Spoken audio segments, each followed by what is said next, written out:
The meat wain shudders to a halt outside the rusted shrine, its cargo bay releasing 52 bound citizens into the recycled air of the lower hive. A scribe in oil-stained robes counts with methodical precision, his stylus scratching against vellum as he marks the ledger.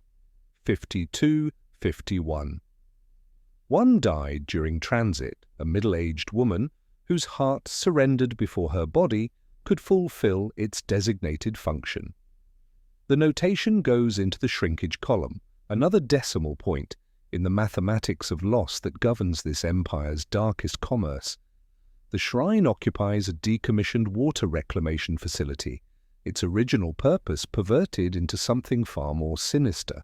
Binding circles have been etched into ferrocrete floors with industrial precision, incorporating drainage channels that once carried purified water, but now await different fluids. The space functions as altar and factory floor simultaneously, where human suffering undergoes systematic processing according to established quotas and quality standards. Intake proceeds with the efficiency of any Imperial production line. Attendants guide the surviving 51 toward designated positions, each placement calculated for optimal yield. The ritual follows documented procedures, not fevered improvisation, but methodical techniques refined through repetition.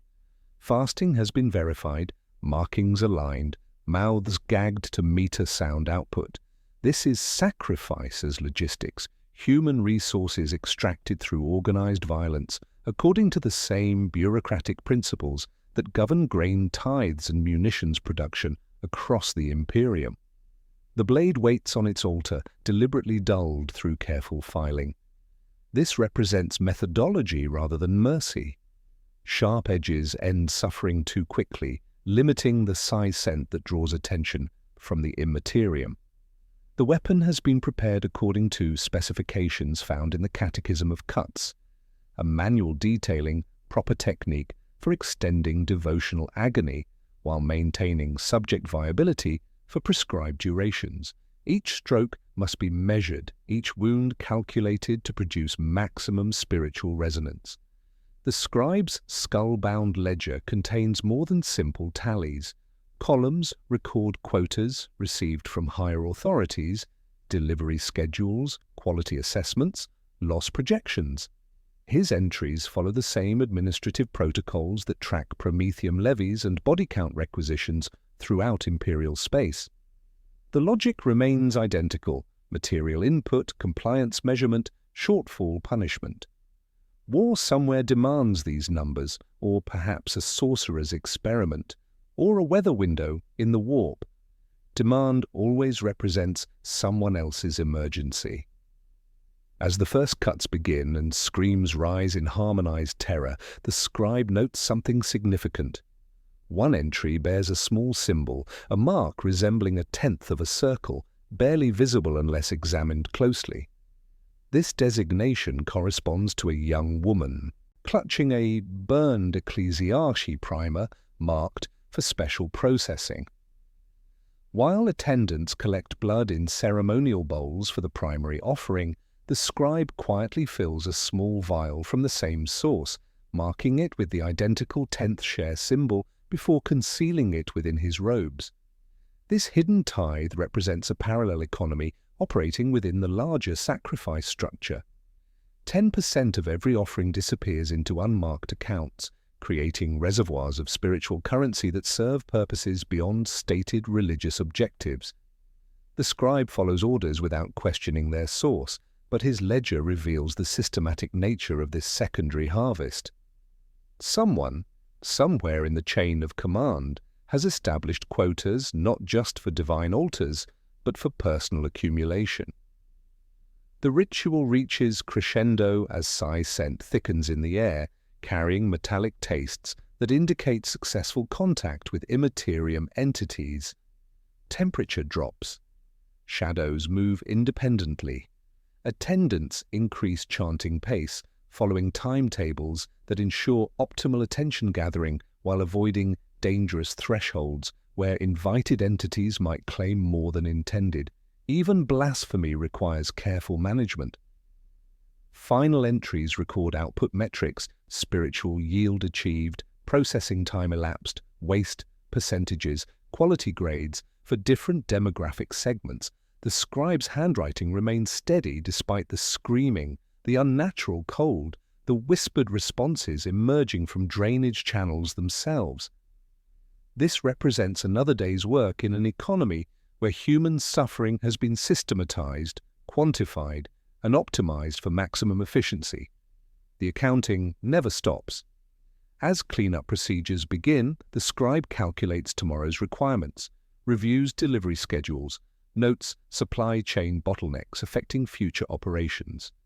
The Imperium's bureaucracy extends into every corner of human experience, transforming even the most profound violations into administrative routine. Sacrifice, like taxation, has become extraction science, and like all imperial sciences, it demands meticulous record-keeping. The questions remain unspoken but palpable. Who sets these quotas that break human lines into increments of offering, and where does the hidden 10th share flow when no authority dares acknowledge its existence? The scribe's ledger from the rusted shrine reads like a commodity exchange manifest, each column mapping demand across 4 distinct markets in human suffering. The Ruinous Powers operate specialized economies, and successful cult management requires understanding their particular appetites. What appears as religious devotion functions as industrial procurement, with consciousness and flesh serving as raw materials processed according to divine specifications that mirror imperial bureaucratic efficiency. Khorne's economy operates through violence in motion. Static death holds no value. The blood god demands kinetic energy, the electrical discharge of synapses firing under extreme duress. Gladiatorial pits constructed from shipping containers process hundreds weekly, their drainage systems channeling offerings that generate spiritual yield only while hearts still pump. Skull pyramids rise in warehouse districts, each cranium catalogued by combat method, resistance duration, final scream intensity. The Tzeentch carries copper and iron mixed with adrenal chemistry.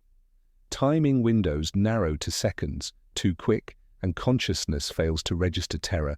Too slow and pain numbs into acceptance. Warbands institutionalize this grammar through kill quotas and combat efficiency ratings, while bloodletter auditors cross-check skull tithes against claims, adjusting future quotas through systematic decapitation. Nurgle's territories operate through willing surrender. Plague gardens flourish in abandoned hydroponic farms where families deliver their dying rather than endure slow deterioration at home. The grandfather's servants promise release through acceptance of entropy's inevitability. Here, Tzeentch carries sweetness mixed with decay, the spiritual residue of hope abandoned. Optimal timing requires subjects to embrace dissolution while consciousness remains intact, a delicate balance between despair and awareness. Processing occurs during bloom seasons when bacterial cultures reach critical mass, transforming individual deaths into collective offerings of surrender. Covens manage these transitions with paternal efficiency, tracking infection rates and surrender percentages, while plague-bearer auditors tally pustules like ledger entries. Slaanesh harvests sensation, pushed beyond sustainable limits. Noble salons and workers' dens serve as collection points where pleasure becomes weapon against identity itself. Performers disappear during climactic moments, their consciousness dissolved into pure experience for the Prince of Excess. The Tzeentch registers as overwhelming sweetness masking underlying corruption, sensation so intense it burns neural pathways while generating currency from the moment self-awareness shatters. Timing depends on threshold management, subjects brought to points where pleasure and pain become indistinguishable. Apostate cells regulate these processes with artistic precision, managing pleasure thresholds and identity dissolution metrics, while demonet auditors fix tempo and correct flat offerings through calculated touch. Tzeentch operates through transformation of knowledge into power. sorcerer workshops harvest tongues, eyes, and neural tissue from subjects possessing forbidden information or psychic potential. The architect of fate values change itself as offering, moments when understanding shifts, when reality bends to will, when consciousness grasps truths that reshape fundamental nature. Tzeentch carries ozone and burnt metal, residue of synaptic restructuring under impossible knowledge. Processing involves surgical precision, with specific neural pathways preserved while others undergo systematic alteration. Dark Mechanicum cabals catalogue knowledge extraction and transformation success rates, while pink and blue horrors appear as auditors, laughing as they tear up contracts and demand renegotiation of spiritual terms. Two mechanistic principles govern all operations. First, the Ruinous Powers notice signal spikes rather than background noise. Individual deaths register as statistical variations. Mass offerings generate attention that manifests as demonic intervention. Cult activities focus on creating concentrated events that rise above the constant level of Imperial suffering. Second, demons function as auditors and middlemen rather than direct consumers. They verify offering quality, enforce spiritual contracts, and extract percentages for their own sustenance while channeling remainder toward patron deities. The human element complicates these mechanical processes. Consciousness at the moment of offering experiences fragmentation that defies categorization. Some subjects report temporal displacement, experiencing death before it occurs, or perceiving multiple simultaneous outcomes. Others describe identity dissolution, where individual awareness merges with larger patterns of suffering or ecstasy. A few demonstrate preservation of memory and personality even after physical destruction, suggesting consciousness itself becomes commodity in transactions between mortal and immaterial realms. In Khorne's grammar, awareness snaps. In Nurgle's, it softens and seeps. In Slaanesh's, it dissolves. In Tzeentch's, it is rewritten as contractual clause. These observations illuminate the complexity behind simple ledger entries. The quotas recorded in shrine ledgers must be filled through systematic procurement, requiring networks that identify, transport, and process suitable subjects according to divine specifications. The 10th share markings suggest parallel economies operating within established cult hierarchies, creating reservoirs of spiritual currency serving purposes beyond stated objectives. Understanding how human material flows from initial identification through final offering requires examining the supply chains that feed these insatiable altars. The divine appetites mapped in the shrine's ledger demand systematic procurement networks that mirror the Imperium's own supply chains. Each quota represents human material that must flow from street to altar through logistical channels designed to exploit Imperial society's structural vulnerabilities while avoiding administrative oversight. The same bureaucratic efficiency that governs munitions distribution extends into markets where consciousness itself becomes commodity, processed according to specifications that serve both spiritual and economic objectives. Recruitment operates through multiple channels calibrated to Imperial desperation. Debt traps function with particular effectiveness. Minor infractions or unpaid food credit obligations create legal pretexts for seizure, with corrupt arbiters processing paperwork that redirects sentences from standard penal facilities toward cult processing centers. The documentation appears legitimate until examined closely, revealing subtle alterations in transport codes and custody transfers. Pilgrimage lotteries target populations already conditioned for religious compliance, distributing tickets for supposed shrine visits that terminate in unmarked facilities. Winners disappear into networks where devotion undergoes systematic perversion.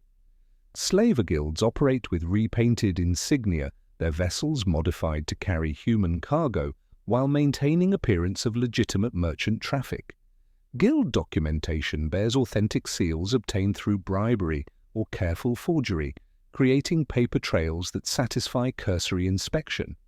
Refugee populations provide particularly vulnerable targets: families fleeing war zones, trade children for passage to safer territories, unaware that transport contracts contain clauses transferring custody upon arrival. Black market brokers facilitate these transactions through maintenance tunnel networks and sump river routes that bypass official checkpoints, moving units through infrastructure spaces where documentation requirements prove less stringent. Pricing structures reflect market sophistication that rivals legitimate commodity exchanges. Healthy stock commands standard rates suitable for Khorne's pits, requiring cardiac vigor and resistance duration. Diseased subjects fetch specialized prices for Nurgle-aligned operations where corruption enhances rather than diminishes spiritual value. Gifted psychers represent premium commodities, their enhanced neural activity generating psi-scent concentrations that multiply yield metrics. Age demographics affect pricing: children for innocence, specific rituals; adults for durability requirements; elderly for surrender-focused offerings that serve Nurgle's entropy gardens. The logistics infrastructure demonstrates remarkable technical competence. Abjurant manacles incorporate false hexagrammatic wards that appear protective to casual observation, but actually enhance subject compliance through subtle psychic manipulation. The geometry inverts standard protective angles by half a degree, enough to mimic Imperial sanctification at distance while opening pathways at contact. Warded transport sacks mask psi-scent signatures through copper threading and myrrh paste applications, creating olfactory fog that confuses any sanctioned witch conducting checkpoint scans. Festival calendars coordinate activity spikes with legitimate celebrations, using crowd noise and increased transport activity to conceal irregular movement patterns. The ledger system reveals organizational complexity extending beyond simple procurement tracking. Intake columns record acquisition methods, source locations, quality assessments, waste percentages, account for transport mortality and processing failures. Offering totals tracks successful ritual completion and spiritual yield metrics. The mysterious 10th column marked Guides Tithe suggests systematic skimming operations where cult leadership diverts portions of acquired material for personal accumulation rather than divine offering. This represents economic incentive driving the entire enterprise, a shadow economy operating beneath the shadow economy. Among current inventory, the blindfolded adolescent carries particular significance. Her burned ecclesiarchy primer identifies her as collateral for unpaid debt marker, but additional markings suggest specialized value beyond standard processing. The primer's destruction indicates attempted resistance to indoctrination, while her preservation suggests qualities that override typical disposal protocols. Transport documentation lists her with enhanced security requirements and processing delays that separate her from standard intake flows. Her debt chit bears thumb-smeared blood seal, making promises binding in ways Imperial law recognizes through precedent and fear. Her blindfold serves multiple functions, preventing visual identification of transport routes while maintaining psychological disorientation that enhances compliance. The primer's placement appears deliberate rather than oversight, suggesting psychological manipulation designed to provide false comfort while marking her for specific ritual purposes. Her youth and apparent literacy indicate suitability for complex offerings requiring conscious participation rather than simple termination. Handlers note her unconscious humming of catechism fragments, marking her transport documentation with symbols that indicate enhanced value to receiving facilities. Processing facilities must condition acquired subjects to ensure ritual compliance and spiritual purity according to divine specifications. Raw procurement provides only basic material.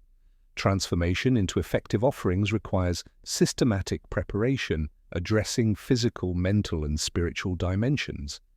The blindfolded girl's special markings suggest she awaits conditioning procedures that differ significantly from standard processing, her value linked to specific qualities requiring preservation rather than elimination.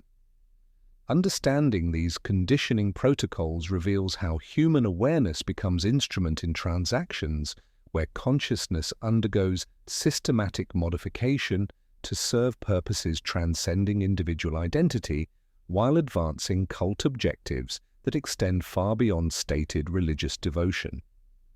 The procurement networks deliver raw, human material to conditioning facilities where systematic preparation transforms consciousness into instrument. These operations occupy the forgotten spaces within Imperial infrastructure: decommissioned water treatment plants, abandoned sub-level hab blocks, maintenance tunnels beneath active manufactoria. Here, away from administrative oversight, human awareness undergoes calibrated modification according to divine specifications that mirror Imperial industrial processes in their methodical efficiency and documented procedures. Conditioning operates as both systematic cruelty and technical craft. The same precision that governs munitions manufacturing extends into processes where consciousness becomes raw material requiring specific preparation before achieving ritual effectiveness.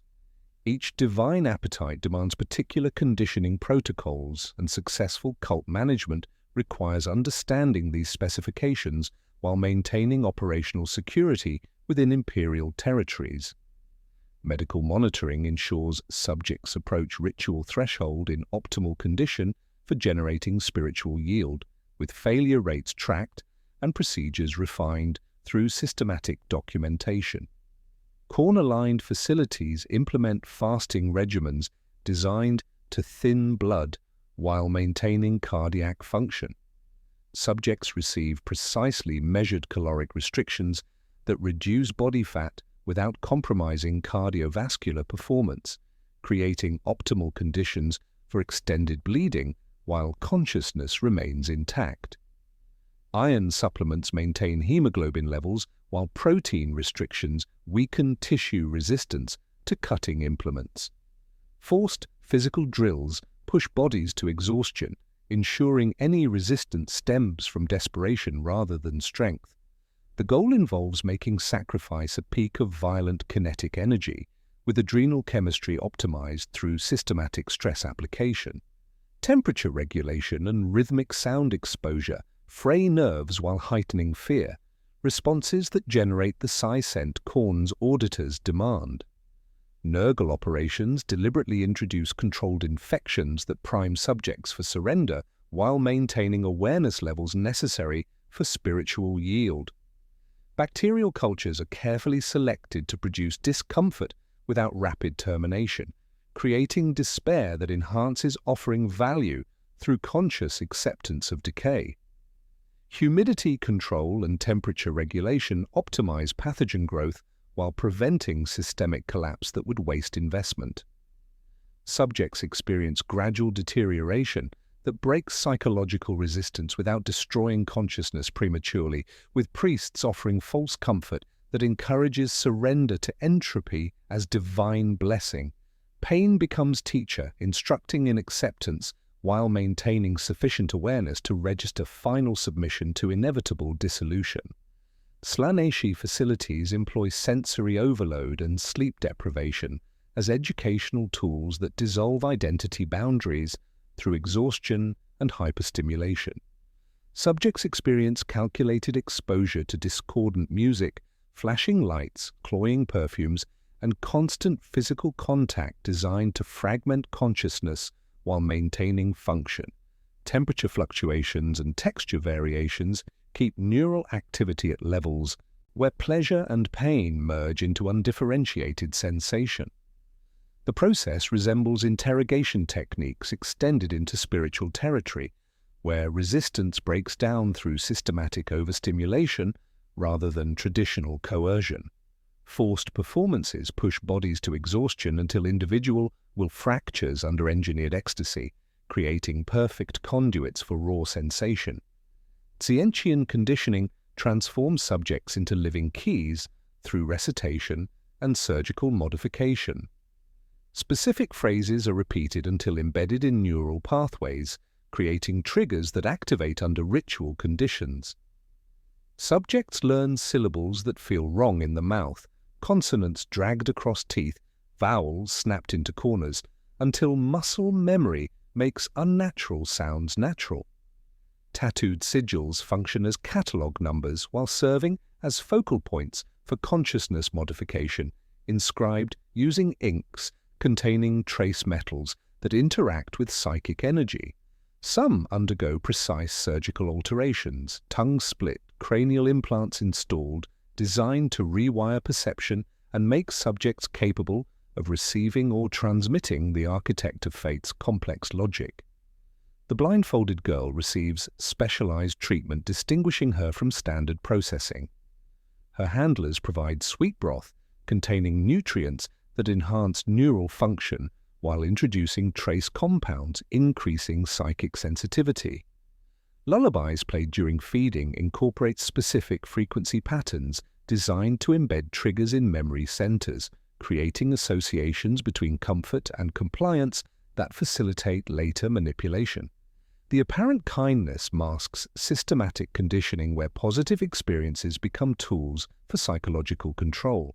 Her throat receives marking with the 10th share symbol from the shrine ledger, identifying her as premium inventory requiring enhanced processing protocols that preserve, rather than destroy, specific capabilities. A handler's crucial phrase emerges during her preparation. If she speaks at the right word, she opens. This indicates her conditioning focuses on creating verbal triggers that activate specific responses under ritual conditions. The right word functions as key, transforming her consciousness into instrument serving purposes beyond simple termination. Her value derives from capacity to facilitate rather than merely suffer, suggesting her role involves opening pathways between material and immaterial realms, rather than providing standard offering material. The burned primer in her pocket gains significance as evidence of previous conditioning attempts that required more sophisticated approaches. Behind curtains, specialized implements wait for extended work. The catechism of cuts, bound in processed human skin, lies on examination trays where the binding wrinkles as if wanting to speak. Inside, diagrams marry nerve maps to devotional lines, showing where to press, where to slice, how long to pause for maximum attention without losing subjects. Saws hang in starred sizes, none clean because rust reads as sincerity to certain auditors.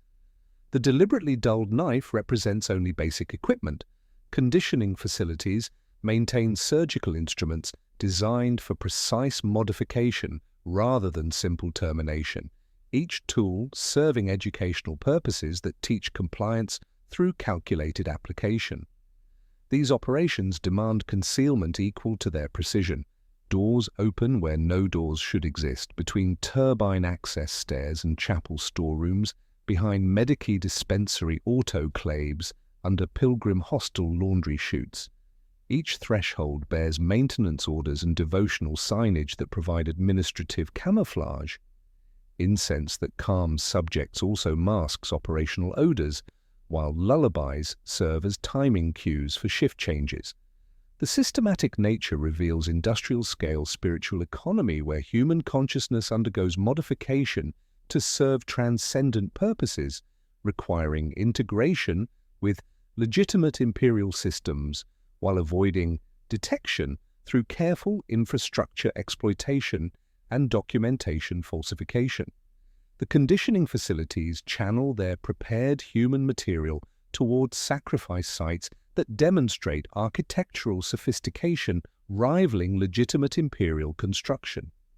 These locations emerge from systematic repurposing of existing infrastructure, their design reflecting both spiritual requirements and operational security needs.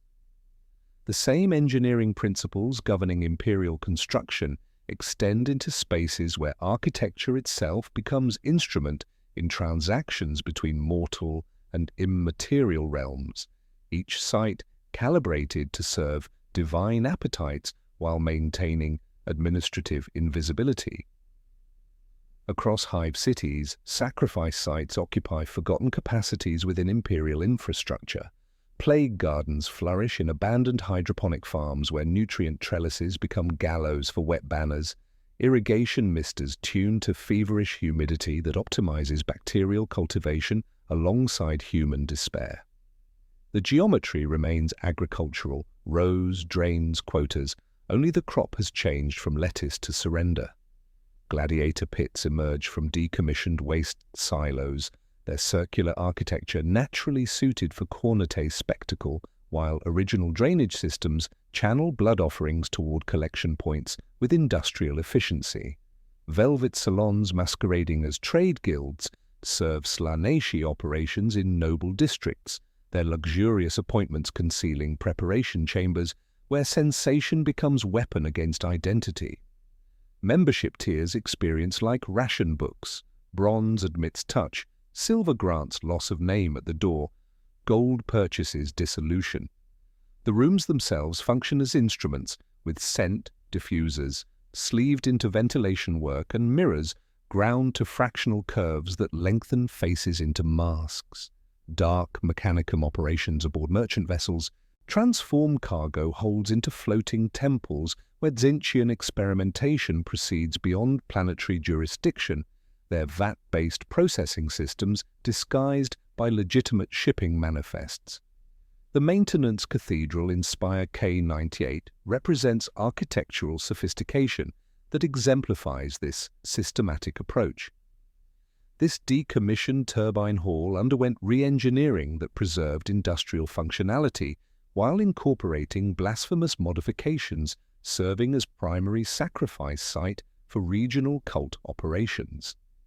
The immense circular floor still bears scars of heavy machinery, but now serves as ritual dais, while overhead, catwalks receive welded hymnals that rattle when air movers start, turning prayer into constant percussion.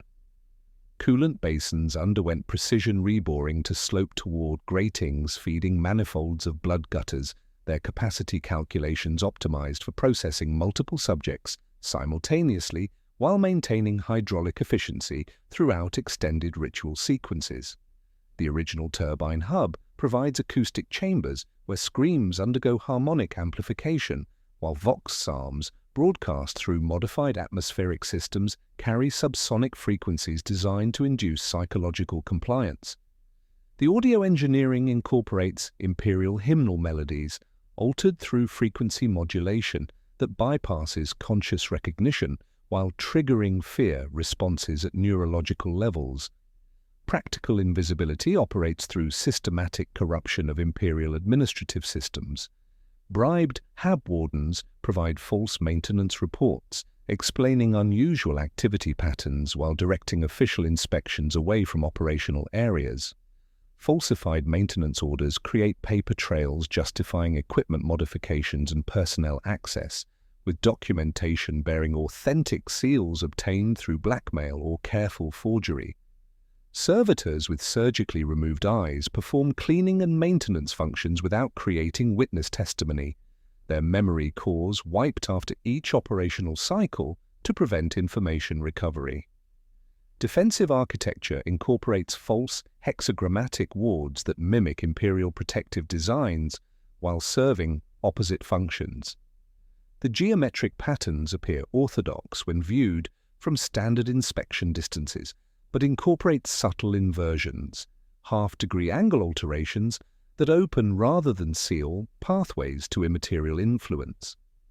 These modifications require technical expertise equivalent to sanctioned Imperial engineering, suggesting cult operations benefit from trained personnel with legitimate architectural credentials and access to official design specifications.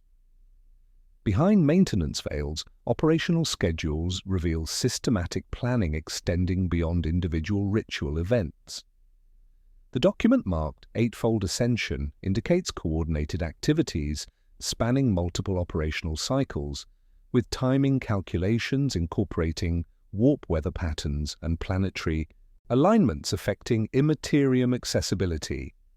Resource allocation charts detail human material requirements, equipment specifications, and personnel assignments for activities requiring unprecedented scale and coordination among regional cult networks. The blindfolded girl's chalk mark appears on structural walls throughout the facility, a countdown sequence tracking days remaining until her scheduled processing. 4 strokes, then 3, then 2, with thumb-dragged erasure marking progression towards 0. The marks demonstrate systematic planning, treating individual consciousness as component in larger operational framework, her conditioning timeline coordinated to achieve optimal effectiveness during planned ritual sequences. Her special markings indicate integration into 8-fold ascension activities, suggesting her role extends beyond standard offering into functions requiring preserved awareness and specialized preparation. The spire's structural modifications generate low-frequency vibrations penetrating surrounding hab blocks on scheduled operational days. Residents report persistent humming disrupting sleep patterns and inducing anxiety responses, though official maintenance reports attribute these phenomena to turbine testing. The vibrations serve ritual purposes, creating harmonic resonance, enhancing Imperium accessibility, while conditioning surrounding populations for psychological compliance during major operational events. The infrastructure serves precise ritual grammar, requiring systematic examination of operational procedures that transform architectural spaces into instruments serving transcendent purposes through calculated application of human consciousness as raw material. The architectural sophistication of sites like Spire K98's maintenance cathedral serves systematic ritual procedures that transform human consciousness through methodical application of spiritual technology. These operations follow documented process flows mirroring Imperial manufacturing protocols in their precision and efficiency. The same engineering principles governing turbine maintenance extend into procedures where architecture becomes instrument and human awareness becomes raw material, processed according to specifications, ensuring optimal yield while minimizing operational risk. The ritual grammar operates through 5 sequential procedures that convert flesh into signal with industrial precision. Binding secures the physical form while establishing controlled environment for subsequent operations. Industrial cable and prayer rope position subjects at calculated angles that optimize blood flow patterns while maintaining consciousness during extended processing. Circle establishment involves precise geometric arrangements incorporating the turbine dais drainage channels and acoustic focal points, creating contained spaces where spiritual energy accumulates without dissipating through architectural leakage. The Vox Psalm subsonic silence. External world interference while conditioning subjects for psychological compliance through fear frequency modulation that bypasses conscious resistance. Alignment transforms bound subjects into addressable entities within Imperium communication networks. Sigil marking employs industrial inks containing trace metals that interact with psychic energy, creating spiritual addresses, directing attention toward specific divine recipients rather than dissipating into general warp turbulence. The markings function as postal codes in transactions where consciousness serves as currency, their precision critical, since incorrect alignment results in misdirected spiritual energy that wastes investment while potentially attracting predatory entities seeking easy prey. Copper nails at cardinal points ground the circuit into gutter systems, transforming chamber architecture into transmission apparatus. Invocation sequences generate attention spikes rising above background noise levels pervading Imperial space. The welded hymnals on catwalks amplify chanting that incorporates specific frequency patterns and harmonic progressions designed to create resonance peaks detectable across Imperium distances. Timing calculations coordinate multiple voices, achieving cumulative effects, with individual chanters functioning as components in larger spiritual instruments, broadcasting across dimensional boundaries. The goal involves lift rather than lull, creating signal strength sufficient to pierce the veil while maintaining control over what responds to the call. Offering procedures vary according to divine appetite, specifications established through operational experience and documented in cult manuals. Spilling involves controlled hemorrhaging using deliberately dulled blades that maintain consciousness while generating kinetic energy through cardiac activity. Burning employs temperature-controlled flames consuming flesh while preserving awareness for extended durations. Severing utilizes precision cutting, separating anatomical components while keeping neural pathways functional. Overwhelming applies sensory bombardment, dissolving identity boundaries without terminating consciousness prematurely. Each method requires technical expertise equivalent to Imperial surgical procedures, with saws waiting behind curtains for extended work requiring systematic tissue removal. Confirmation protocols verify successful attention manifestation through observable environmental changes indicating Imperium influence. Temperature shifts register through calibrated monitoring during ritual sequences. Metallic tastes indicate atmospheric contamination by otherworldly substances bleeding through dimensional barriers. Insect behavior modifications suggest reality distortion affecting local ecosystems. New colors appearing in visual spectrum demonstrate successful breach of physical laws governing normal perception. These phenomena serve as quality control metrics confirming spiritual transactions achieve desired effectiveness levels. Failure modes require systematic cataloging to prevent operational losses and personnel casualties. Attention dissipation occurs when invocation procedures fail to generate sufficient signal strength, resulting in energy waste as fear heat without achieving spiritual contact. Wrong attention manifests when predator demons detect offerings before intended recipients, claiming more material than contracted while providing no reciprocal benefits. Excessive attention creates breach events where dimensional barriers collapse under overwhelming spiritual pressure, allowing uncontrolled entity manifestation, threatening operational security and personnel survival through reality hemorrhage. Control mechanisms rest with sorcerer personnel functioning as project managers in spiritual transactions, requiring precise coordination and resource allocation. These individuals meter pain application, maintaining optimal consciousness levels while preventing premature termination through shock or cardiac failure. Chant timing requires expertise, ensuring harmonic relationships achieve desired resonance without creating dangerous interference patterns. Crucially, sorcerers determine what portion of generated spiritual energy flows toward intended divine recipients versus personal accumulation through 10th share siphoning, building individual power reserves through systematic fraud within the larger spiritual economy.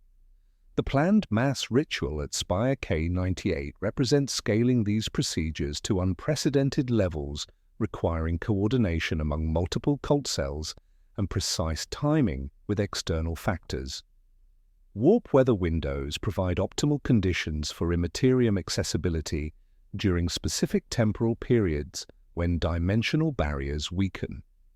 City-wide blackout drills create administrative cover for unusual power consumption while preventing civilian interference with operational security. The blindfolded girl appears in documentation listed as vessel rather than standard offering material, her conditioning timeline coordinated with eightfold ascension scheduling, positioning her as critical component, facilitating rather than providing sacrifice through verbal triggers embedded during preparation procedures. When industrial-scale blood economy meets systematic spiritual harvesting, someone must survive to tally the cost in ledgers that never balance.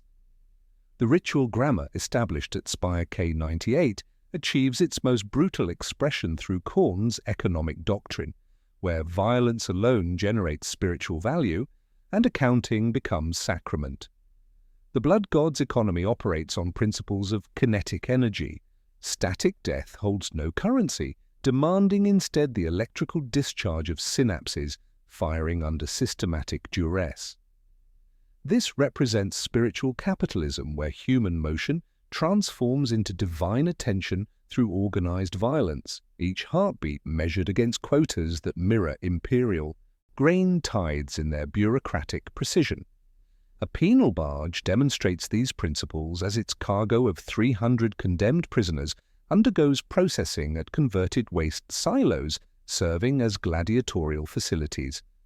The transport documentation catalogues each subject by combat potential, cardiac function, and estimated resistance duration under controlled violence.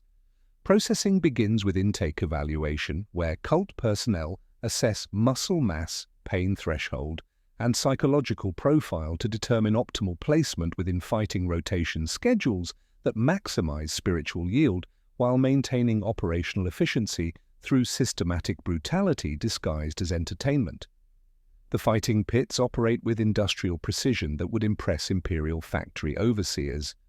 Weapon distribution follows calculated protocols, ensuring combat duration meets psi-cent generation requirements without excessive material waste through premature termination. Deliberately dulled blades extend engagement periods while maintaining blood flow necessary for attracting divine attention, with arena drainage systems channeling offerings toward collection points where volume measurements track spiritual productivity against operational costs. Measuring tubes marked in pints hang from stanchions, while servitors read levels with auspex rods, reclaiming what they can for tomorrow's burns. Heretic warbands demonstrate scaling these procedures across battlefield environments where skull tithes undergo systematic harvesting according to established quotas and quality standards. They follow shock troops like factory ships, counting officers twice and psychers thrice, wiring skulls to poles by rank, while quartermaster personnel ride mud-choked bikes with abacuses rattling on handlebars. Field processing equipment includes bone saws, preservation chemicals, and cataloging materials, allowing immediate inventory management under combat conditions, with transport containers maintaining cranial integrity during movement while preventing contamination affecting spiritual value. Daily function operates as industrial slaughter dressed as competitive sport, where killing becomes performance art, serving both entertainment and spiritual purposes. Control mechanisms blend fear-based compliance with promises that axe death brings clean ending compared to alternative termination methods involving saws waiting behind curtains. Champions in chainmail tabards parade pit rims, speaking softly into cages about dying by blade versus screaming in pieces where sawmen wait. Both promises prove true, and neither offers rescue, creating survival tax structures requiring feeding altars with criminal populations first, then economically disadvantaged subjects, finally fellow cult members when external sources prove insufficient. The spiritual cost involves participants learning to find meaning through killing efficiency rather than traditional imperial values of service and sacrifice. Combat becomes prayer, murder becomes devotion, efficiency becomes virtue in moral framework where violence represents highest form of spiritual expression. Children in sump alleys play at pits with bottle caps for shields, arguing about whether slow kills pay more, while overseers praise clean decapitation, not for mercy, but for throughput optimization, meaning shrinks to technique until the axe becomes catechism and heartbeat becomes metronome. A champion explains his bookkeeping requirements with embarrassment and pride that reveals fundamental contradictions within Khorne operations. Despite despising numbers and the man who keeps them, his trophies hang by category because rage requires rank to feel like purpose. Skulls undergo ranking by original owner status, officers counting double, priests as 5, witches priceless but unstable. Blood measurement employs industrial barrels with volume markings, normalized to hours of combat expended while accounting for leakage and evaporation.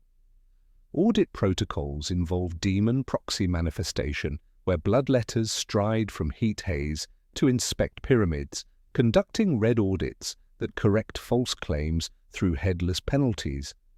Even transcendent fury demands ledger maintenance, creating tensions between philosophical devotion to mindless violence and practical requirements for systematic record-keeping, enabling successful spiritual transactions. The champion sneers at slates while ordering another audit, understanding that divine attention requires mathematical precision despite contradicting everything rage represents.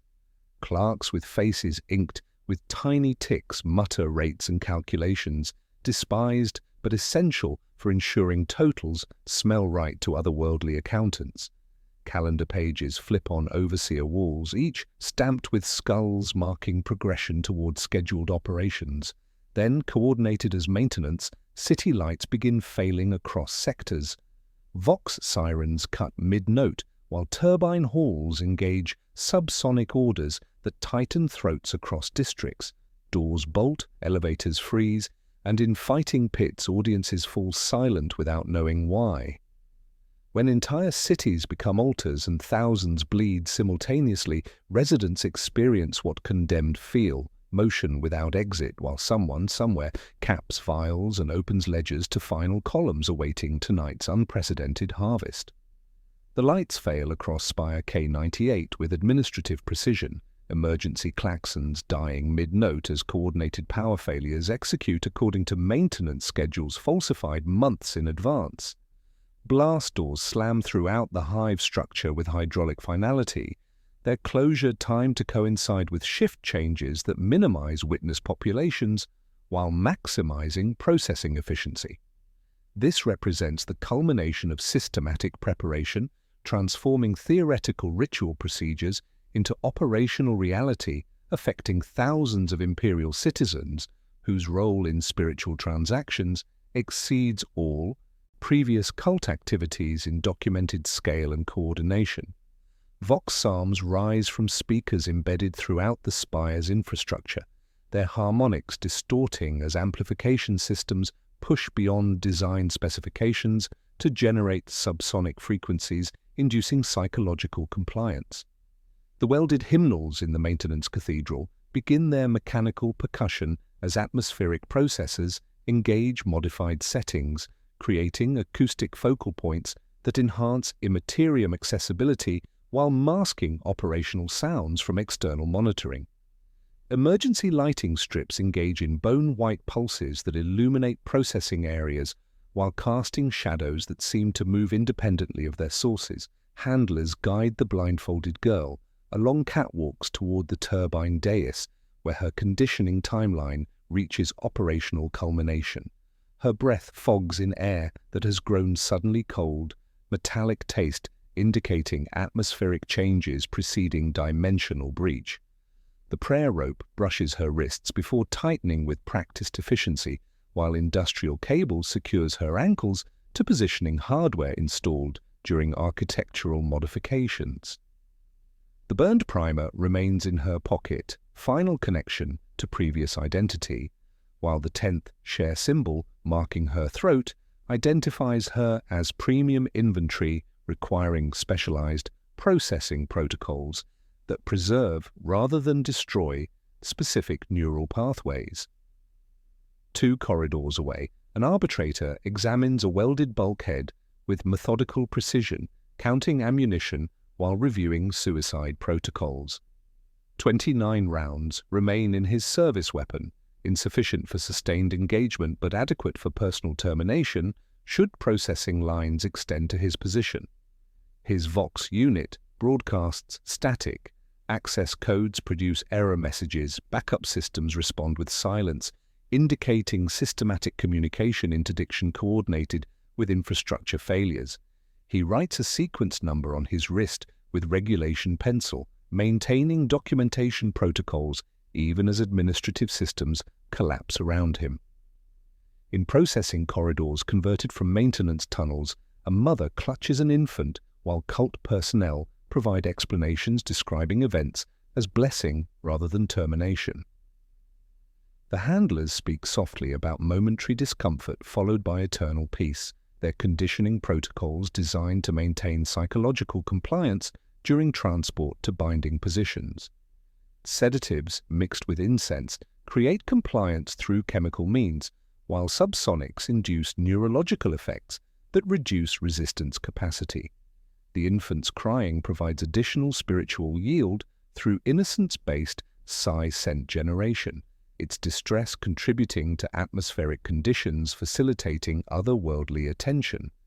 At the turbine dais focal point, the sorcerer uncorks vials marked with 10th share symbols, consuming accumulated spiritual currency extracted through systematic fraud during decades of cult operations.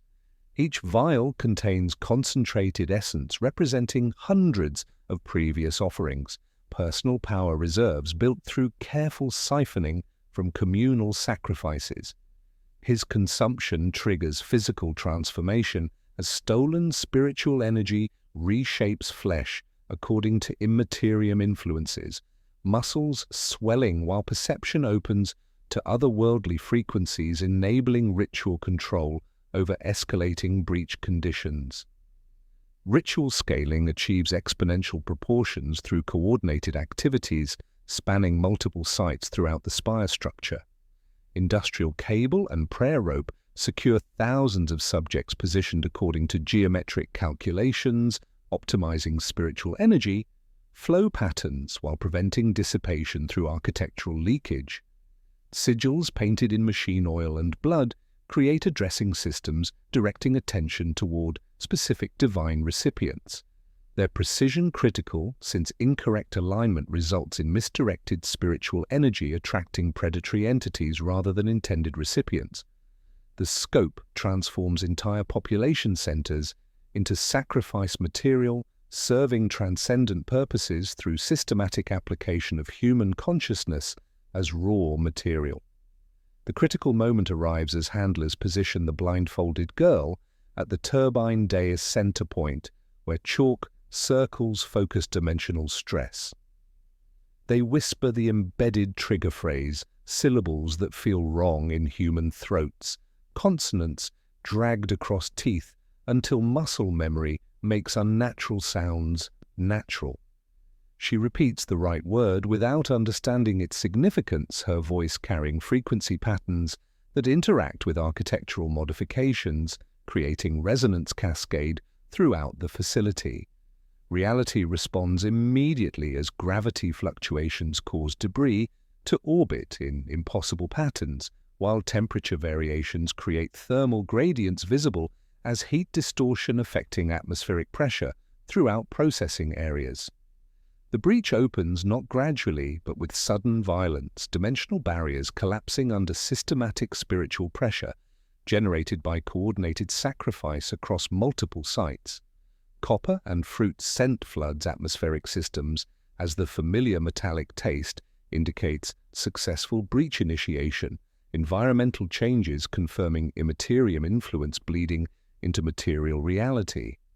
Flies manifest first, impossibly large and moving with unnatural speed, followed by larger entities as breach parameters expand beyond designed specifications, creating uncontrolled manifestation, threatening operational security through reality hemorrhage. Demons arrive not as single gods' avatars, but as whatever entities detected the massive spiritual broadcast first, their manifestation indicating mixed attention rather than targeted divine intervention. Bloodletters stride through heat haze, while plague bearers seep from drainage channels, their presence confirming that spectacular offerings attract predatory attention alongside intended recipients. The breach opens too wide, exceeding containment protocols and creating entity manifestation that claims more material than contracted, while providing no reciprocal benefits to cult operations. The sorcerer consumes remaining vials in desperate attempt to maintain control over escalating breach conditions, his flesh swelling with stolen power while consciousness fragments under other-worldly influence. His transformation represents both apotheosis and destruction, as mortal awareness dissolves into transcendent fury, serving purposes beyond individual identity, creating hybrid entity capable of channeling immense spiritual energy, but lacking human limitations preventing dangerous overextension. His enhanced form burns incandescent as accumulated power exceeds mortal capacity for containment. The arbitrator's final decision echoes through welded corridors as he chooses termination through personal agency rather than systematic processing serving cult objectives. His death represents refusal to participate in spiritual transactions where consciousness serves as currency, maintaining individual dignity through self-destruction while ammunition remains available. The shot punctuates screaming that has grown beyond human vocal capacity, a sound indicating reality distortion affecting basic physical laws governing atmospheric transmission. The blindfolded girl experiences dual sensation as human hands rest on shoulders, while inhuman presence fills lungs with otherworldly substance that tastes of copper and overripe fruit. Her perception fragments under dimensional stress, time dilating until seconds expand into subjective hours while pain transforms into geometric patterns visible through closed eyes. Her final coherent memory recalls the lullaby from conditioning procedures, comfort transformed into trigger, facilitating her transformation from individual consciousness into spiritual instrument, opening pathways between material and immaterial realms. The breach collapses after the sorcerer's enhanced form burns out under excessive spiritual pressure, his mortal components insufficient to channel unlimited otherworldly energy without systematic destruction. Reality reasserts physical laws while dimensional barriers reseal, trapping manifested entities within material realm while cutting connection to Imperium sources that enabled their manifestation. The turbine rotor completes one full revolution before grinding to halt, its movement indicating residual dimensional stress affecting mechanical systems throughout the facility.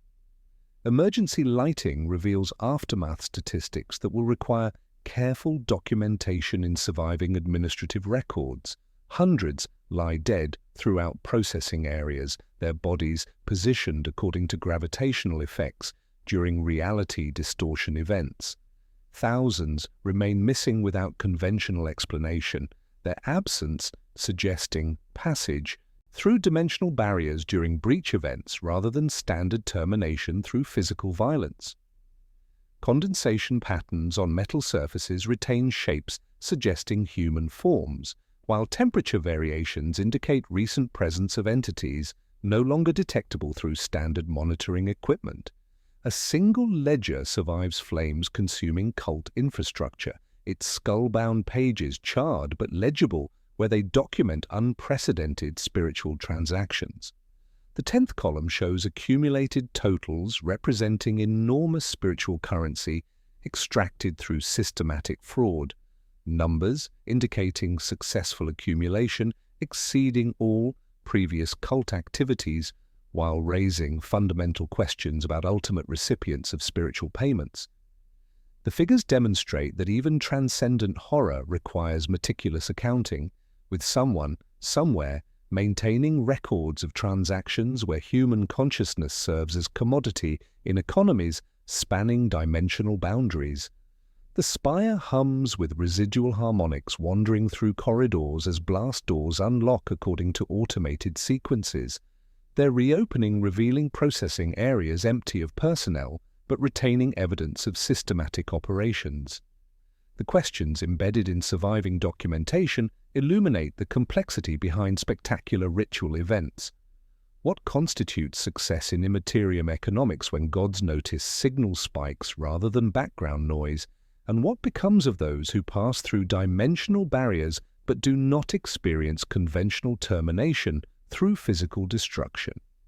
The charred ledger recovered from Spire K98's maintenance cathedral reads like a map rather than a prayer book, its margins crowded with totals and annotations that snake between columns, while the ink marking 10th share percentages remains unfaded, as if the page refused to surrender its arithmetic.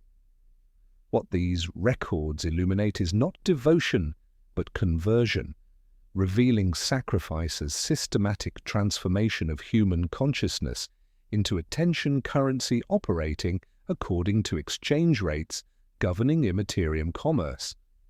The massive breach event did not fail for lack of faith, but because too many hands skimmed from the stream they opened, creating accountability crisis where accumulated fraud became visible through unprecedented scale. The Ruinous Powers function not as direct consumers of blood and flesh, but as attention-weighting entities evaluating spiritual broadcasts according to pattern recognition and scale assessment. Within the warp, sacrifice travels not as smoke and screaming, but as convertible signal where fear becomes pressure, pain transforms into heat, desire converts to voltage, and entropy generates slow gravitational drag across dimensional barriers. Gods notice signal spikes rising above background noise levels pervading Imperial space, with individual deaths registering as statistical variations, while mass offerings generate attention manifesting as demonic intervention. Each emotion carries distinct psi-scent, unique energetic signatures that resonate with specific divine appetites requiring precise calibration for optimal yield. Technical terminology from warp navigation provides vocabulary for mapping these transactions with bureaucratic precision. Soul weight measures consciousness density affecting conversion rates between mortal awareness and immaterial currency, with higher-grade subjects commanding premium exchange values in spiritual markets. Drift loss accounts for energy dissipation during transmission across warp distances, requiring overcapacity calculations, ensuring sufficient signal strength reaches intended recipients despite atmospheric interference.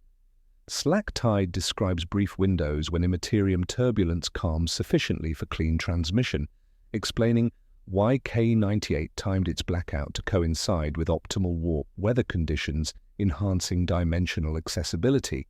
Between altar and god operate middlemen functioning as tax farmers and auditors in spiritual transactions requiring systematic verification and percentage extraction. Demons descend as enforcement agents validating offering quality while rejecting poor-grade signal and extracting their cuts through violent collection protocols. Sorcerers operate as brokers, facilitating transactions between mortal and immaterial realms while maintaining personal reserves through systematic embezzlement mirroring imperial corruption in its bureaucratic sophistication.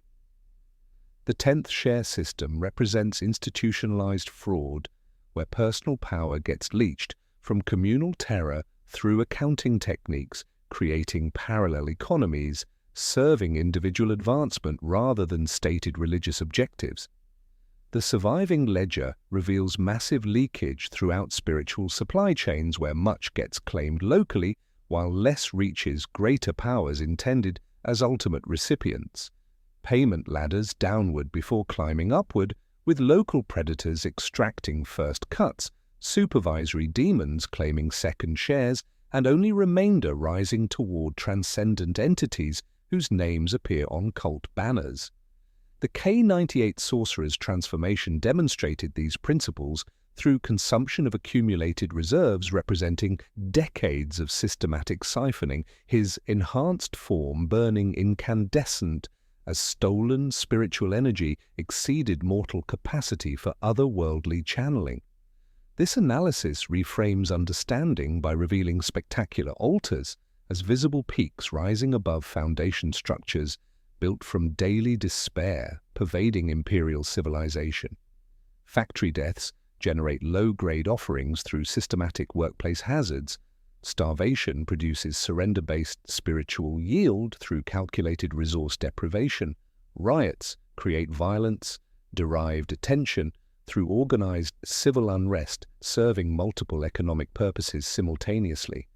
The gods skim continuously from this background suffering, extracting spiritual tax from living conditions designed to generate systematic misery through administrative policy rather than intentional blasphemy.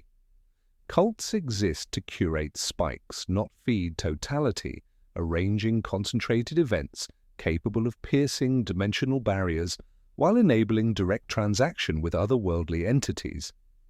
Imperial countermeasures paradoxically feed the same economy, with raids generating violent spikes serving Khorne, purges creating despair, benefiting Nurgle, and orbital bombardments producing mass terror satisfying multiple divine appetites.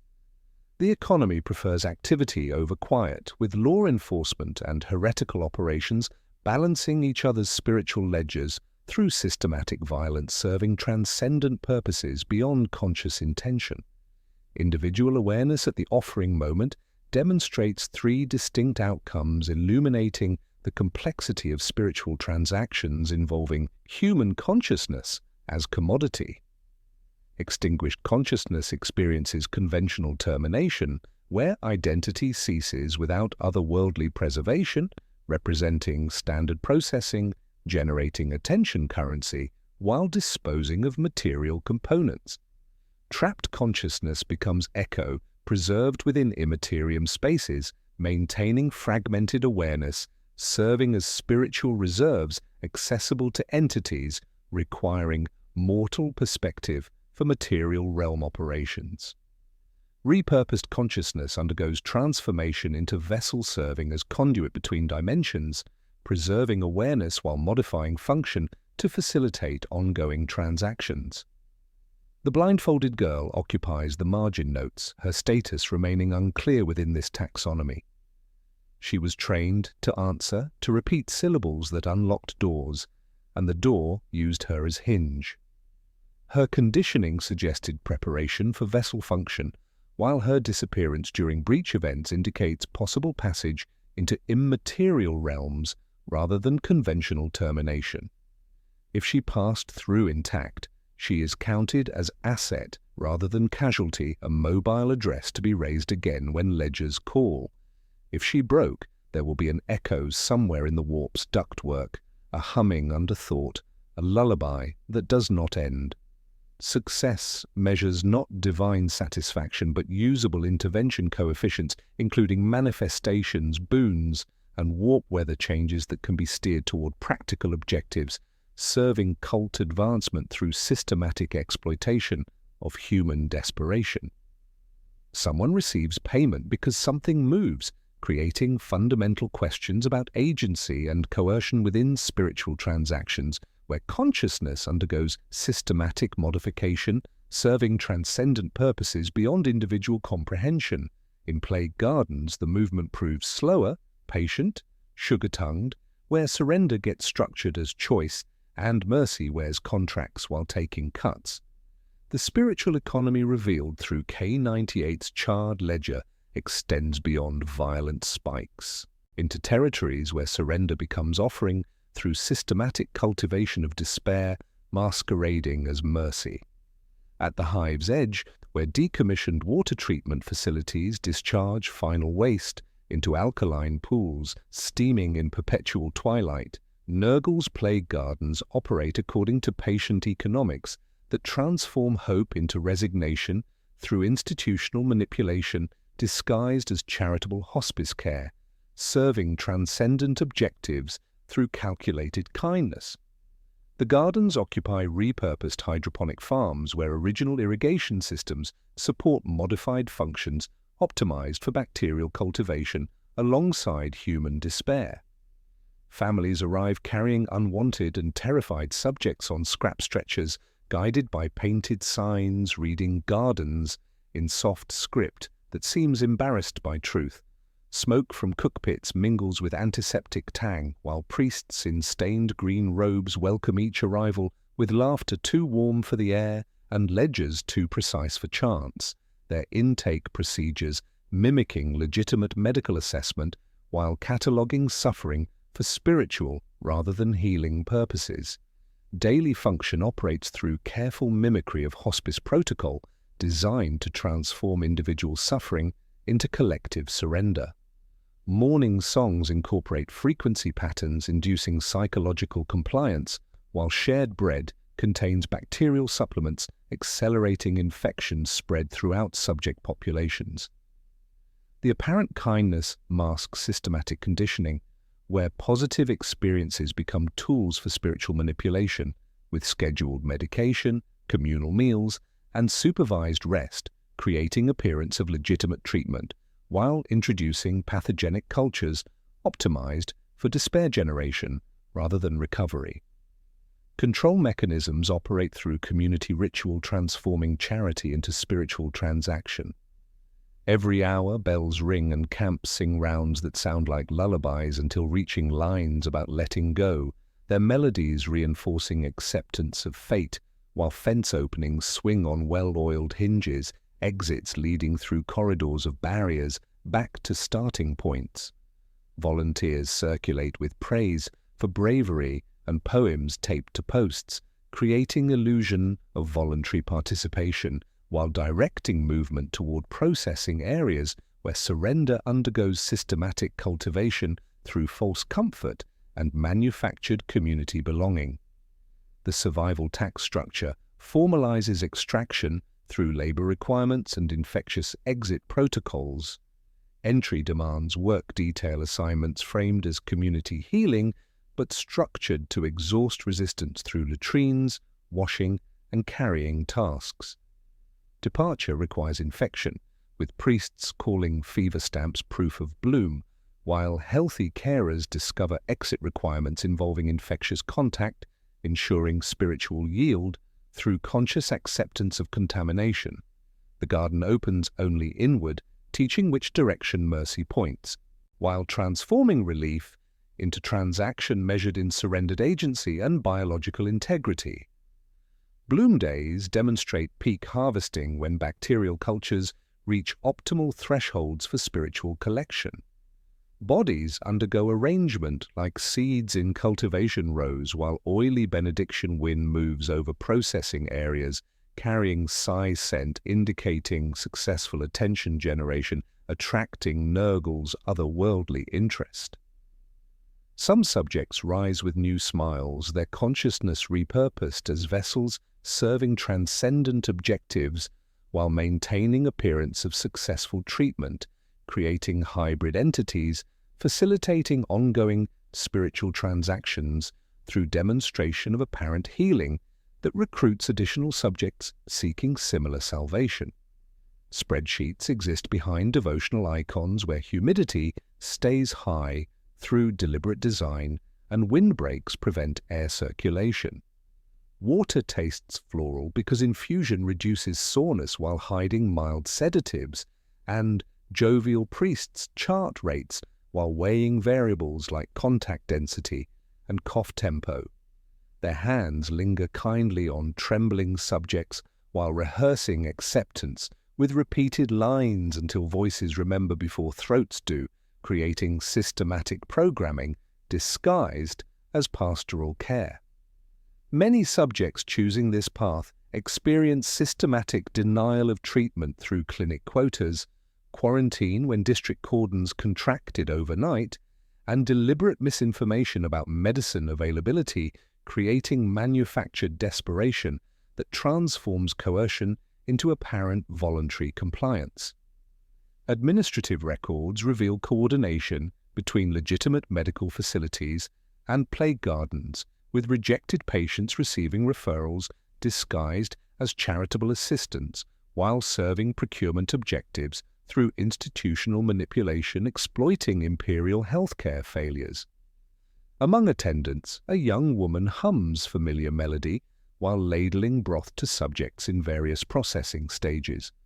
The burned catechism charm fused into dark glass at her wrist identifies her as previous cult inventory, her survival indicating successful vessel transformation rather than conventional termination during Kane 98's breach events. Her presence connects disparate operations through shared personnel moving between cult facilities, suggesting coordinated networks spanning multiple divine appetites while maintaining operational security through systematic integration with legitimate Imperial infrastructure. The Plague Gardens reveal alternative approaches to consciousness processing, achieving spiritual objectives through apparent mercy rather than obvious brutality, proving particularly effective with subjects seeking escape from Imperial hardship whose desperation creates vulnerability to institutional manipulation. The methodology converts despair into order while calling that order peace, with families departing lighter by members but heavier by stories they repeat until gratitude sounds genuine. Where Nurgle cultivates surrender through systematic degradation, the thread pulls toward territories where Slaanesh operations achieve compliance through overwhelming sensation packaged as transcendent art, raising fundamental questions about agency when pleasure becomes policy, and sensation gets engineered into unlocking keys, serving purposes beyond individual comprehension. The girl with the burned catechism charm represents operational continuity between territories where Nurgle cultivates surrender through manufactured desperation and Slaanesh achieves compliance through manufactured consent. Where Plague Gardens transform hope into resignation by calling it mercy, Slaanesh operations purchase agency by engineering its systematic dissolution through overwhelming sensation. The moral distance proves shorter than administrative records suggest, with both methodologies serving the same spiritual economy through alternative approaches to consciousness processing that mirror Imperial bureaucratic efficiency in their systematic sophistication. Noble salons occupy repurposed guild halls where legitimate cultural associations provide administrative cover for activities requiring enhanced discretion and elevated social standing. The venues maintain appearance of exclusive artistic societies while serving as processing centers where sensation undergoes weaponization through carefully curated experiences. Membership operates through tiered access systems resembling ration distribution, with bronze admissions purchasing basic sensory exposure, silver memberships granting identity dissolution privileges, and gold patronage offering complete consciousness reconstruction through systematic pleasure application designed to fragment awareness while generating spiritual yield.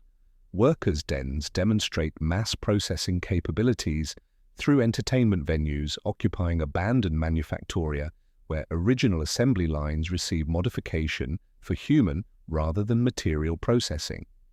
Touring performance troupes provide mobile operations extending reach across population centers while avoiding administrative oversight through legitimate artistic credentials and cultural documentation. The performances serve dual functions, entertaining audiences while identifying subjects suitable for specialized processing through systematic observation of psychological responses to controlled stimulation patterns.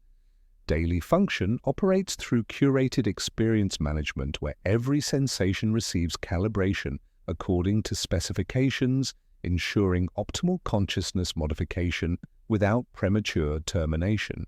Scent diffusers integrate with atmospheric systems while contact protocols undergo rehearsal like industrial procedures, with performers balanced according to calculated ratios, optimizing risk, safety, and novelty exposure.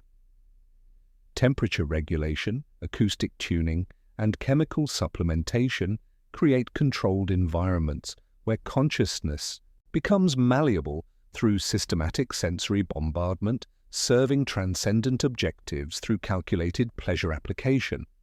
Control mechanisms manage threshold progression with mathematical precision, promising enhanced experiences requiring graduated exposure to increasingly intense stimulation.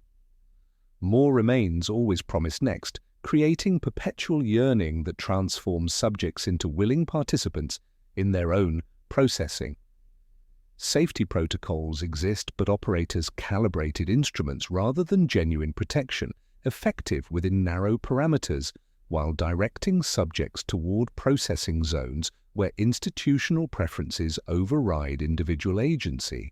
The methodology resembles addiction cultivation extended into spiritual territory, where dependency develops on sensation levels requiring continuous escalation until resistance fractures under engineered pleasure.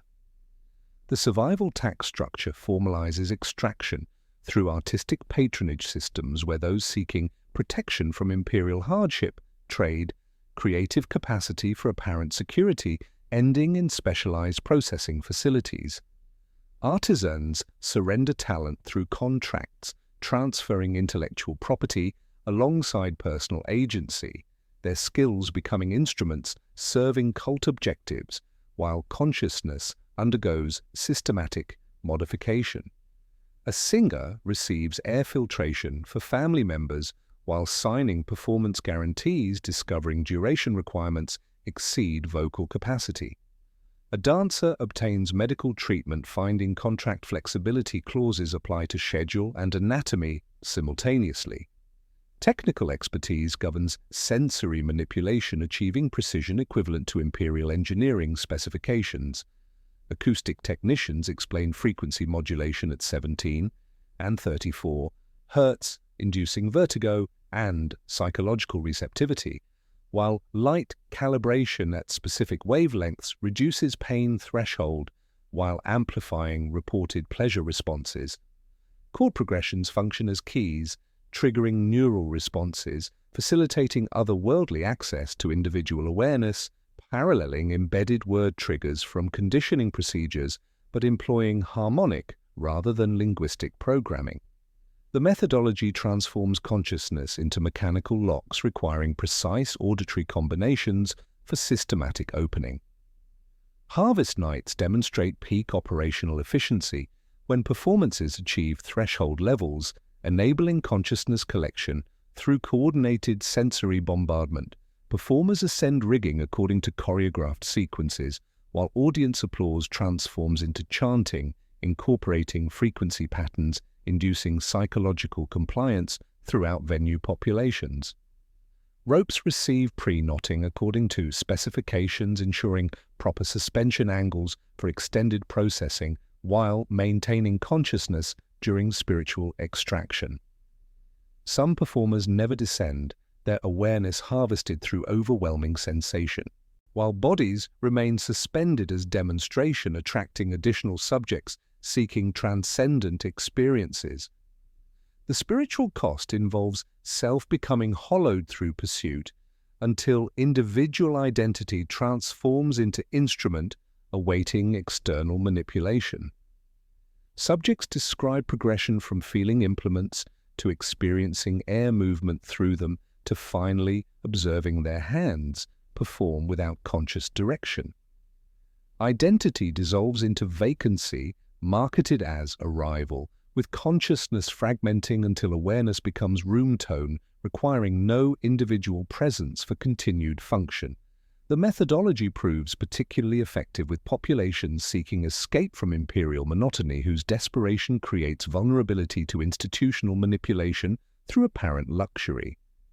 A figure glimpsed in half-mask conducts orchestral arrangements while wearing silver vial marked with 10th share symbol, demonstrating operational continuity between facilities serving different divine appetites.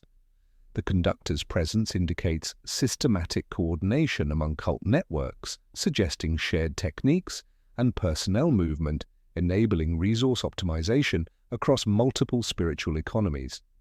The 10th share extraction proves universal across divine boundaries, creating parallel revenue streams, serving individual advancement through systematic fraud within larger spiritual transactions. Accounting maintains its supremacy even within transcendent ecstasy. Ledgers track subject responses, processing efficiency, and spiritual yield metrics while coordinating with specialized departments, managing consciousness transfer documentation. The apparent chaos of overwhelming sensation operates according to precise calculations, measuring stimulus intensity, duration, and psychological impact to optimize spiritual currency generation through systematic pleasure application disguised as artistic patronage, serving purposes beyond individual comprehension. The bridge between Slaaneshi sensation manipulation and Tzeentchian operations proves pragmatic rather than theological, with music serving to open consciousness while legal documentation maintains access through binding agreements. Where harmony dissolves resistance, contracts preserve control through systematic obligation creation, transforming temporary pleasure into permanent spiritual servitude. Behind velvet curtains, documents await examination, written in processed flesh, using inks containing trace metals interacting with psychic energy, creating binding obligations affecting spiritual rather than material dimensions of existence. Language itself becomes bladework where consideration, performance, and remedies serve transcendent objectives through calculated exploitation of human desire for experiences transcending mundane, imperial existence. The silver vials and orchestrated pleasure of Slaaneshi operations channel consciousness toward territories where Tzeentchian documentation transforms temporary sensation into permanent obligation through systematic legal frameworks. The Sorcerer's Office occupies converted archive spaces where original filing systems receive modification for documents requiring specialized preservation and enhanced security protocols. Here, administrative efficiency extends into spiritual brokerage, managing contracts between mortal desperation and otherworldly intervention through methodical exploitation of imperial legal precedent adapted for transcendent jurisdiction. Vellum shelves line chamber walls containing binding agreements inscribed on materials of human origin, some documents retaining warmth indicating recent processing, while others demonstrate scarification patterns functioning as catalogue numbers, organizing contracts according to consideration value and enforcement mechanisms.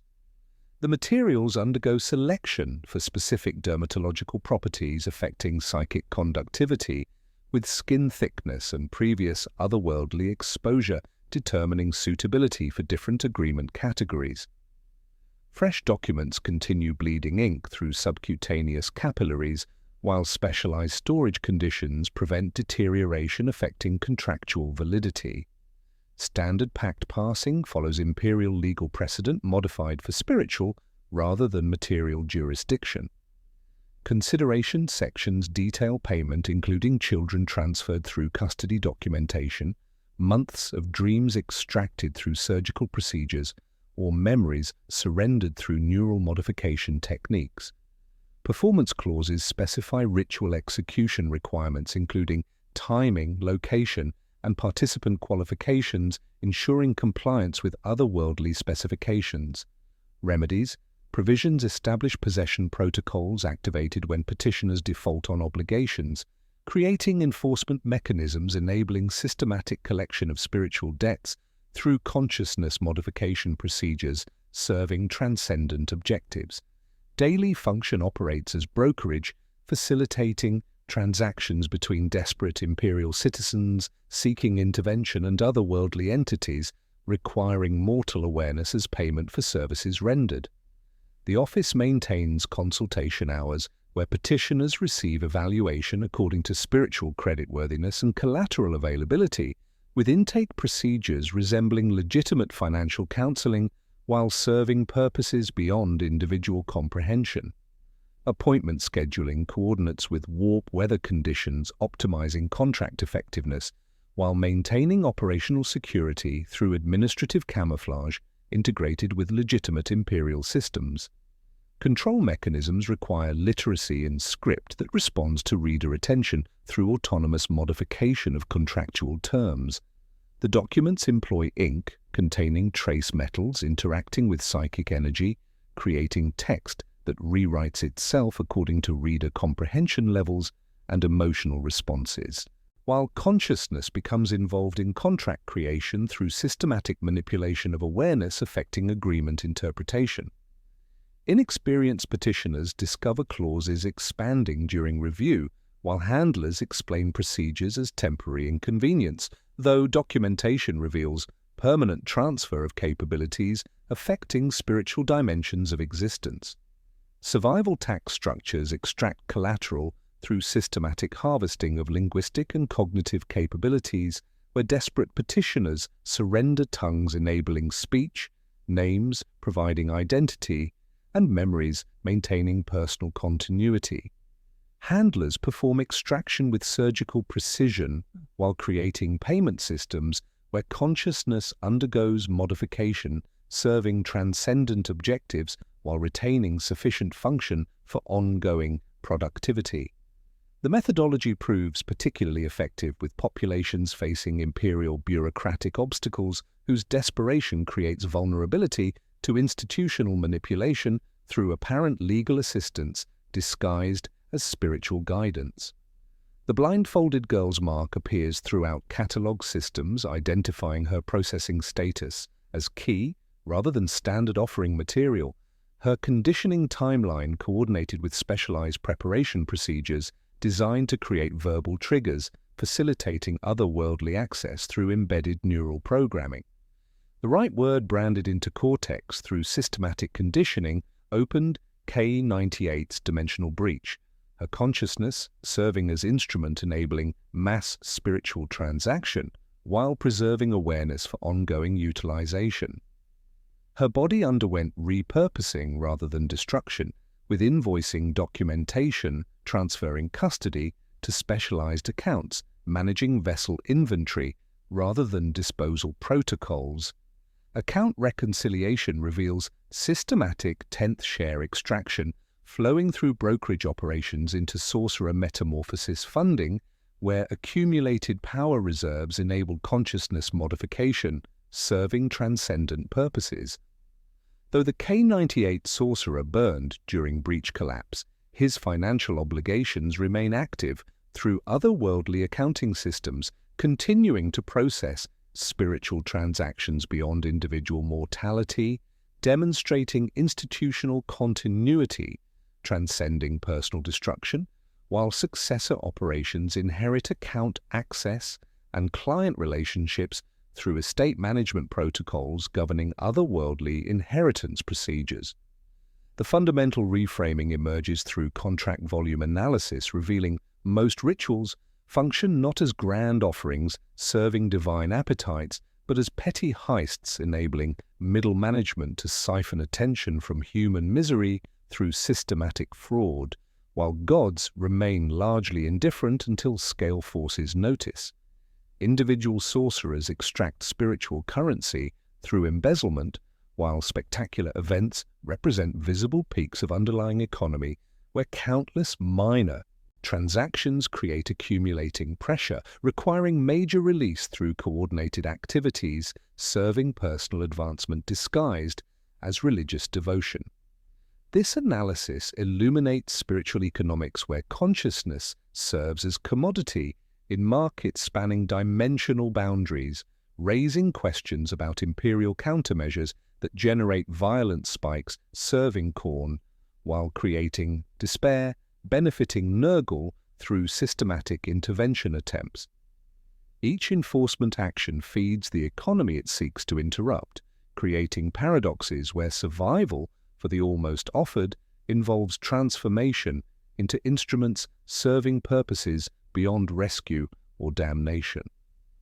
The contracts written in processed flesh reveal systematic exploitation that extends beyond individual sorcerer operations into imperial countermeasures designed to interrupt spiritual economies through violence that inevitably feeds the same otherworldly entities they seek to suppress. Each enforcement action generates attention spikes serving divine appetites while creating additional despair through intervention attempts that mirror the very processes they officially condemn. Transforming imperial authority into unwitting participant in transactions where human consciousness serves as currency spanning dimensional boundaries. Imperial remedies prove procedural and brutal in their systematic application across territories where cult activity receives identification through administrative oversight and violent suppression. Ordo Hereticus audits descend with incense and warrants, their rosette-bearers moving like accountants rather than soldiers, reading walls and tasting air for resonances that linger after breach events. Acolytes extract data drives while scribes scan soot patterns for heat shadows indicating body placement during ritual activities. Every room becomes ledger requiring reconciliation, every survivor a line item classified as witness, asset, or risk. The interrogation techniques generate fear-based spiritual yield while creating documentation serving both enforcement and otherworldly attention purposes simultaneously.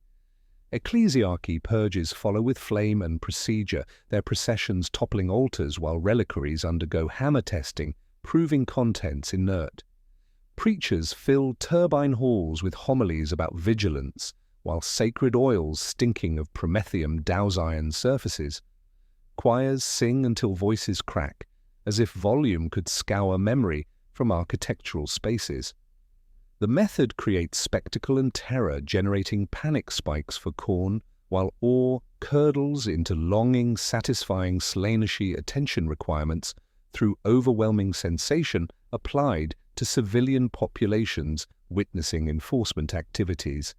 Arbitrators sweep underhalls in wedge formations, shock mauls ticking while cells undergo systematic destruction through kinetic force, generating blood spikes, serving Khornate attention requirements.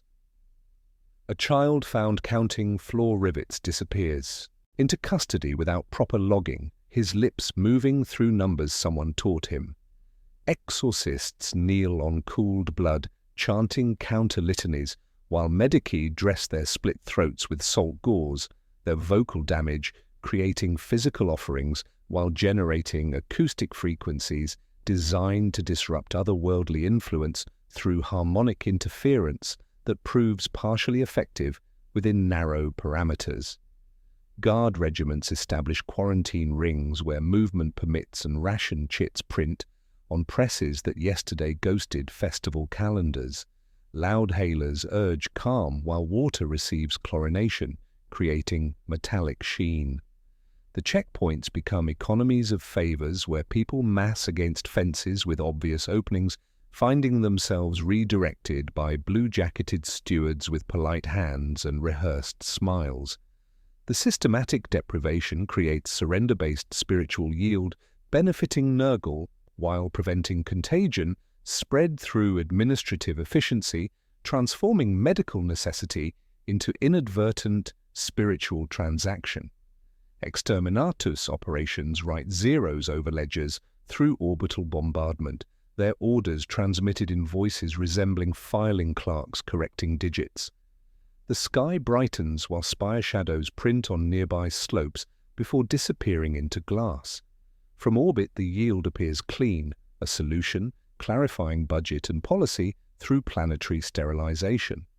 The massive attention spikes prove detectable across warp distances while eliminating evidence through systematic destruction that generates shock, heat, and emptiness, serving multiple divine appetites through bulk tribute delivery exceeding individual ritual effectiveness. The central contradiction emerges through analysis revealing each countermeasure paying tribute to spiritual economies it seeks to interrupt. Violence generates Khornate currency through systematic force application during enforcement operations. Quarantine procedures create despair, serving Nurgle through isolation and resource deprivation, affecting quarantined populations. Terror tactics produce fear-based spiritual yield, satisfying multiple divine appetites through coordinated violence disguised as administrative necessity. Imperial countermeasures function as involuntary cult activities generating spiritual currency through enforcement procedures mirroring the systematic processing they officially oppose.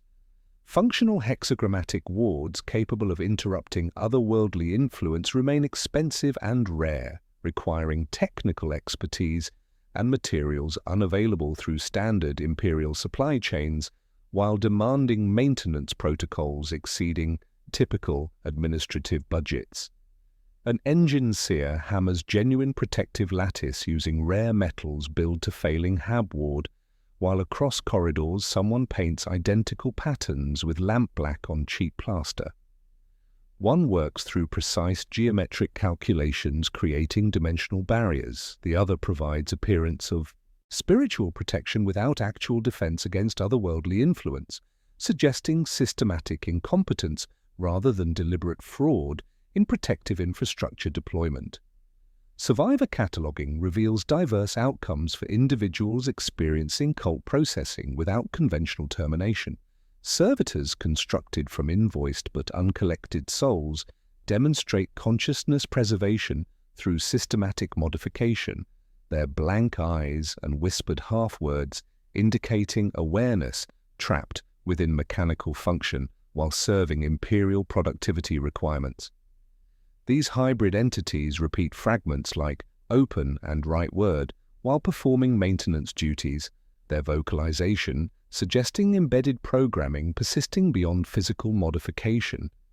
Others show possession signs including temperature variations and behavioral modifications indicating otherworldly influence affecting neural function.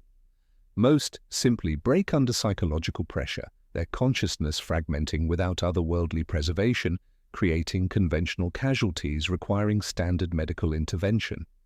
In the burned Spire Hall, where K-98's maintenance cathedral once operated, a servitor sweeps ash with methodical precision while wearing familiar charm constructed from burned catechism material fused into dark glass. The figure hums barely audible melody under cogitator wine, her movement patterns and vocal fragments suggesting successful vessel transformation of the blindfolded girl rather than conventional termination during breach events. Her presence indicates operational continuity where individual consciousness undergoes repurposing, serving Imperial productivity while maintaining otherworldly functionality through systematic modification, preserving awareness for dual utilization. The investigation returns to opening imagery as the scribe's skull-bound ledger lies recovered from rubble, spines split and corners charred. Pages listing names crack with heat damage, while the 10th column showing accumulated spiritual currency remains near pristine, as if fire recognized what required preservation. The surviving documentation demonstrates institutional priorities where financial records receive protection exceeding personnel safety considerations. Early investigative loops receive resolution revealing quotas established by human sorcerers, creating fear markets rather than divine mandate, with gods noticing only when volume forces attention through signal spikes rising above background Imperial suffering. The fundamental pattern illuminates most cult activity as middle management extracting spiritual currency through systematic fraud, while divine entities remain largely indifferent until spectacular events demand direct intervention. The economy operates through countless minor transactions, creating accumulating pressure, requiring periodic release through coordinated activities, serving personal advancement disguised as religious devotion. Individual sorcerers function as entrepreneurs in markets where human consciousness serves as commodity, their accounting systems persisting beyond individual destruction through institutional continuity, enabling operational replacement despite enforcement interruption. The turbine hum returns before lights fully restore. An unmarked transport rolls past carrying tarpaulin-covered cargo, while no one waits and someone always does. A clerk on folding chair marks boxes as subjects descend ramps, ink drying as wrists receive binding. The administrative cycle continues without pause, suggesting systematic resilience, transcending individual facility destruction through institutional redundancy, maintaining operational continuity across enforcement actions. Under both chaos and those fighting it, human lives function as instruments serving purposes beyond individual comprehension, while accounting systems maintain records of transactions spanning material and immaterial realms. The ledgers never balance because extraction occurs at every level, but numbers continue flowing through channels carved by desperation and maintained through systematic exploitation of Imperial structural vulnerabilities. Accounting never sleeps because someone must tally cost when consciousness serves as currency in economies where individual awareness becomes commodity, in markets operating beneath administrative oversight while serving transcendent objectives through calculated application of human suffering disguised as religious devotion, enforcement necessity, or administrative efficiency.